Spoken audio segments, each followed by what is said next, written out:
नमस्कार, मैं एस के यादव, आपका अपना इंग्लिश लैंग्वेज टीचर। हो सकता है कि आप जान चुके होंगे कि सरकार लॉकडाउन में धीरे धीरे छूट दे रही है। मार्केट, शॉपिंग मॉल, मंदिर, मस्जिद खुलने वाले हैं, पर ध्यान रहे, कोरोना वायरस भी इनके खुलने का बेसब्री से इंतजार कर रहा है।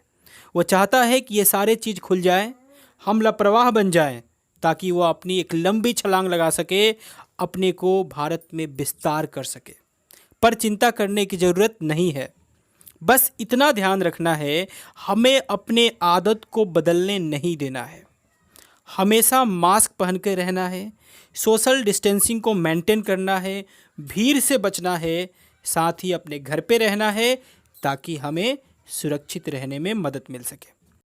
कल माननीय प्रधानमंत्री नरेंद्र मोदी जी ने मन की बात में हम लोग के लिए कुछ संदेश दिया है।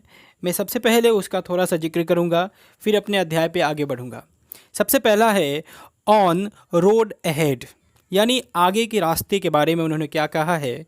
कोविड-19 इज़ वेरी मच देयर, यानी कोविड-19 यहाँ बहुत पैमाने पे है।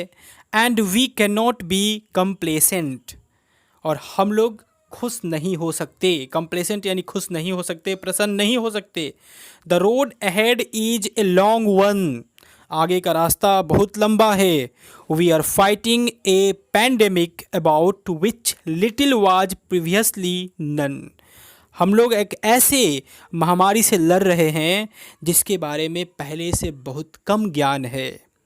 एक प्रधानमंत्री देश का जब ये बात कह रहा हो तो हमें सतर्क होने की वाकई ज़रूरत है। ये महामारी देखते देखते पूरे भारतवर्ष को निगल जाएगा। हम कुछ नहीं कर पाएंगे अगर हम अब लापरवाह हो जाते हैं, क्योंकि लापरवाही पहले हम लोगों ने जिस तरह नहीं दिखाई है, अभी भी नहीं दिखानी है। उनका दूसरा संदेश है ऑन माइग्रेंट्स, अर्थात प्रवासी मजदूरों पर। The worst affected are the poor and the labourers, यानी जो बुरी तरह से प्रभावित हुए हैं वे गरीब लोग हैं और लेबरर्स हैं। Their pain, their agony, their ordeal can't be expressed in word, उनका दर्द, उनका पीड़ा और उनकी कठिन परीक्षा या अग्नि परीक्षा को शब्दों में बयान नहीं किया जा सकता। तीसरा उनका मैसेज है ऑन रेलवेज, अर्थात रेलवे पर। The way our railway forces are making efforts round the clock, यानी जिस तरह से रेलवे के कर्मचारी 24 घंटे अपने प्रयास को दे रहे हैं, अपने मेहनत को दे रहे हैं। They are in a way front line corona warriors, यानी वे कोरोना वॉरियर्स के लाइन में सबसे पहले खड़े हैं, सबसे आगे खड़े हैं। Transporting safely millions to their homes, transport करने में यानी भेजने में करोड़ों लोगों को उनके घर। चौथा संदेश है उनका ऑन सेल्फ रिलायंस, अर्थात आत्मनिर्भरता पर।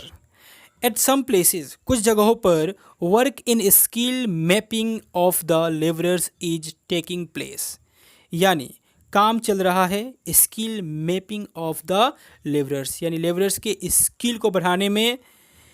Eight some places startups are being encouraged, कुछ जगहों पर नए उद्योगों को बढ़ावा दिया जा रहा है।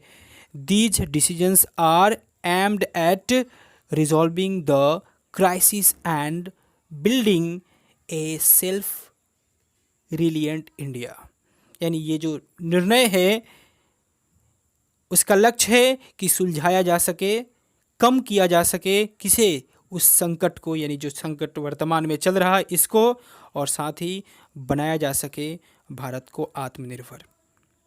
तो ये था उनका संदेश।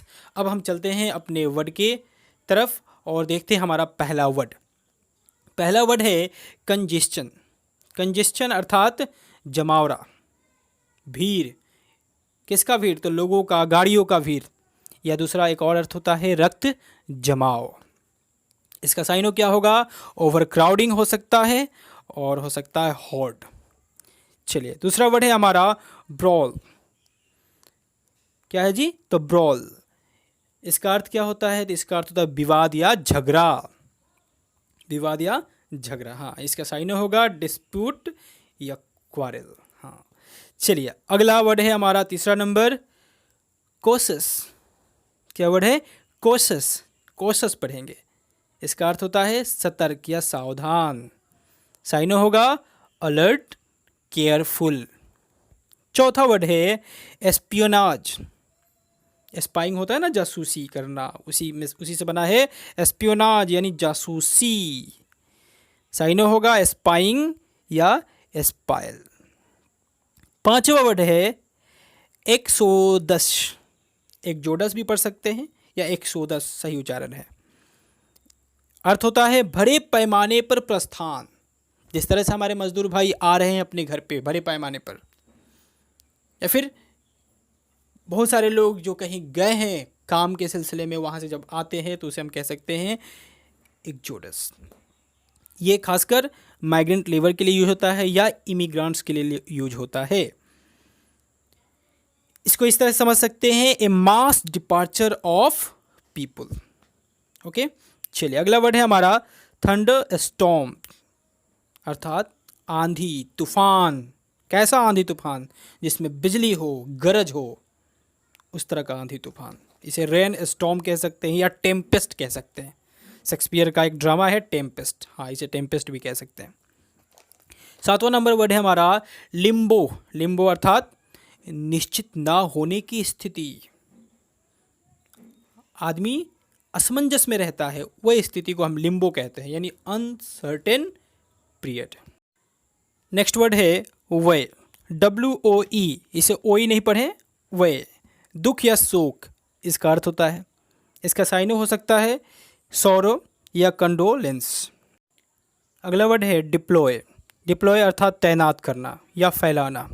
किसे तैनात करना? तो पुलिसकर्मियों को तैनात करना, गार्ड को तैनात करना, आर्मी को तैनात करना या ट्रूप को तैनात करना। ओके, इसका साइन हो सकता है डिफ्यूज या प्रोट्रूड। अंतिम वर्ड है हमारा आज का इनगल्फ। इनगल्फ अर्थात निगलना या घेर लेना, यानी जब किसी वाहन में या एरोप्लेन में आग लग जाता है चारों तरफ से, तो वैसी स्थिति को हम इनगल्फ कहते हैं। यानी आग के द्वारा किसी चीज़ का नुकसान होना इनगल्फ कहलाता है। इसका साइन होगा इन गोज या डिफो। क्या साइन होगा? इन गोज या डिफो। तो चलिए आज का अध्याय यहीं समाप्त होता है। वीडियो कैसा लगा ज़रूर बताइएगा। यदि आप हमारे चैनल पर नए हैं तो चैनल को सब्सक्राइब कीजिए, लाइक कीजिए, कमेंट कीजिए और शेयर भी कीजिए। घर पे रहिए, सुरक्षित रहिए। Good bye.